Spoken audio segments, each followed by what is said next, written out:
there, it's Anna. Welcome to the garden. So I am actually up on the patio right now and I'm getting ready to do a really big... Oh, thanks. My daughter and I are doing a little bit of water games because it has been so hot out here.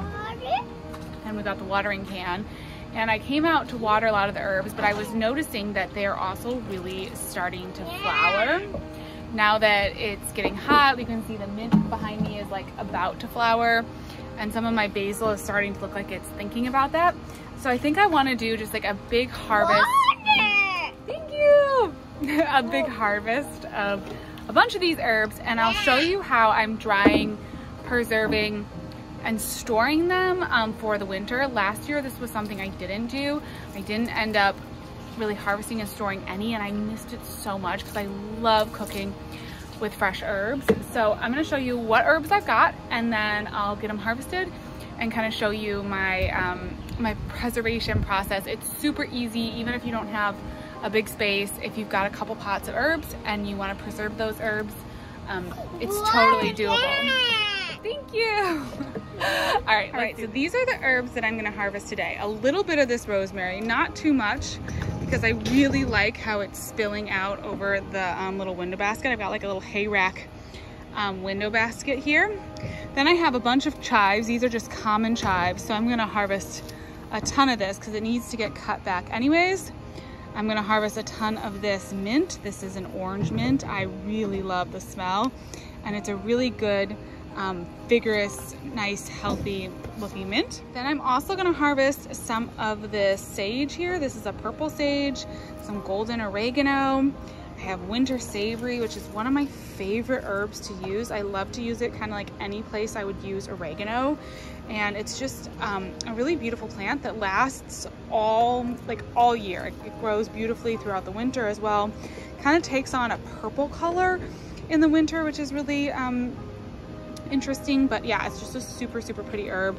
And then I have this really fun, gotta get my the root system in this little window box is so intense that I can't even get my rain gauge to stand up in it. I've got this really pretty variegated thyme, so I'm gonna harvest some of this too and dry it. And then over here, it's looking a little wilty, but I did just water it. This is a big plant of basil. This is a big amazel basil plant. I'm gonna harvest back a ton of this and kind of just trim this plant back a lot. I have a bunch of basil going for dried herbs, so I'm really excited to have a lot of basil for next season. So I'm gonna get this all harvested, and I'll show you what it looks like. I just use kitchen shears to harvest my herbs most of the time, and I want to be a little bit careful. I don't want to cut back too much of this plant, especially because we are in a really hot season right now. So I don't want to shock these plants, but I'm just going to take back, like leaving maybe 3 or 4 inches all over on the plant, but just kind of cut it back to that. And that'll actually cause the plant to just refresh and reflush. As long as you don't prune, oh, this is my banana plant. As long as you don't prune like too deep and too close to the base of the plant, it's usually fine even in the heat to do pruning like this. And yeah, it just promotes a bushier, healthier, more beautiful plant in the end. So it's really always a good thing.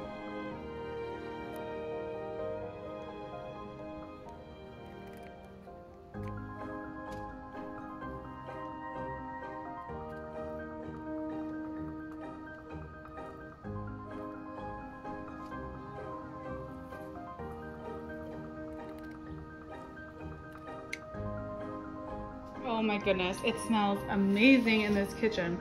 So I've got all the herbs picked. Basically, the next process is going to be just kind of picking out any dead leaves, like especially in these chives, I need to sort through and pick out any dead leaves. I am gonna go ahead and give them all a rinse, and then I'll blot them in a clean towel, and then I'll show you the trays where I'm going to be putting these up to dry.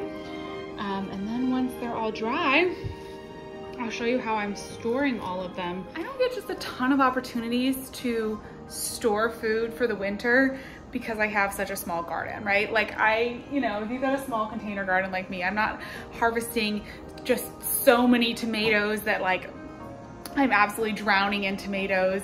And it's very rare that I have anything that I can really like put up, but the herbs are something that I can. And even if you have just a few containers, you'd be amazed how many herbs you can grow in just a couple little containers and have a huge harvest. Like this is just from those two, excuse all the chalk and toys. It's just from those 2 hay racks and that one container with basil, which is kind of amazing. So I'm gonna clean it all, dry it. I'll put it on the drying racks and we'll check back in once it's all dry. I did just want to pop in here and say that I am going through very carefully and removing any of these dead leaves, because once everything's dry, it gets very hard to tell what is, you know, like what leaf had a little fungus on it or what leaf was dead before, and it will affect the flavor of your herbs and all of that. So you don't want this. I also like think that, you know, if you do this in smaller increments, that's probably easier as well, because this is a lot of herbs to process.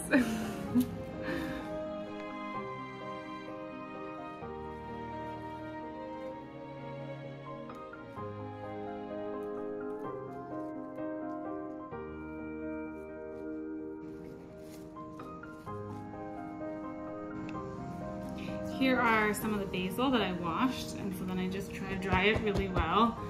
I do wash my herbs because even though I don't really put any, like, I haven't put any chemical, you know, pesticides or anything on them, there just always ends up being like little bugs and different things that get on here, and I just try to dry them as best as I possibly can. It's never perfect, but it's as good as it gets.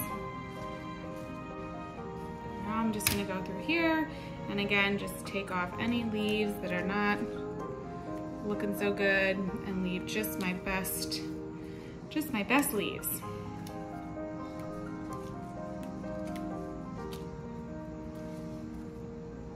Really easy to see. Everything was pretty healthy despite the temperatures we've been having. Everything looks pretty good.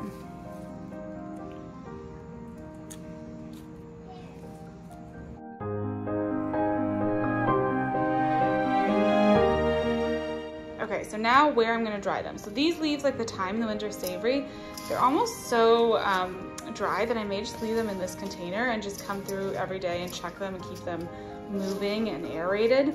And the rest of the herbs I'm going to put on like cookie mat, on these cooking, I guess they're for cookies, like cooling baking trays. I'm not exactly sure what this is called, but it's just like a wire tray. And I can just line up all the herbs. So just put everything like this. And then I put all my herbs on top of the refrigerator because it's a nice, dry, warm place and the cats can't get to it. And then I do come in and just like check, because I can't lay them all out. I don't have enough room to just like lay them all out so nothing's touching. I will come back in and just like check periodically and make sure that everything's drying and it's not, you know, nothing's staying wet. And so I will check back in with you now. Let me say this again. And so that's what I'm gonna do with all the herbs. I'll put them out here, just lay them out like this, and then we'll let them dry. Hey there, so it is almost 2 weeks later, and I wanted to show you the status of the herbs. I've got everything dried. Everything is pretty much completely dried. The chives are the only one that are looking a little bit like they still need to dry a little bit more. So these I'm gonna continue to let dry on the racks, but the other ones are all looking pretty dry, and so I just have them in a few different containers right now. And what I'm going to do is just crush them up and put them in these different little mason jars and just label them. So I have orange mint here. I went ahead and grabbed a big mason jar for the basil because I know I'm gonna use a bunch of basil. I've got my coffee this morning, and so what I did is I like left them on the stem, and so then I just take them in here and just kind of crumple them into the jar. And it's that easy. And then they just can store in the jar and I can use them throughout the winter.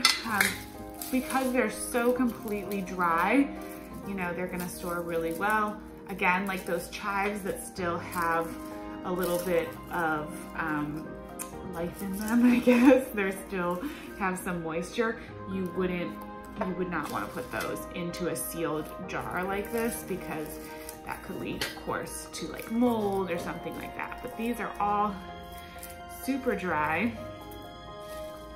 And I'm just, gonna crumple them in here like this.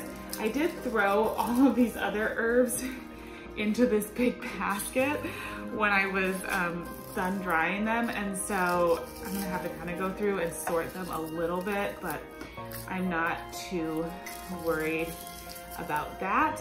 And then kind of a pro tip, like keeping the cardboard box that these kinds of jars come in makes it so easy to just like keep them organized. And then I just write on the lid what kind of herb. So that's really all there is to it. You don't have to have a fancy setup. These have just been literally drying on top of my refrigerator on like the racks. And then I had a couple in a cupboard again because I have cats, so I wanted to keep them away from the cats, and they dried just fine.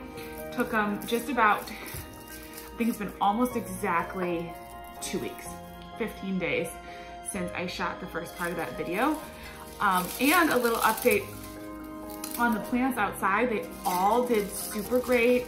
None of them have had any issue. They're growing back. I'll put in a couple clips at the end of this video on how those herbs are looking now that they're growing back. But let me get all of these labeled and into their jars.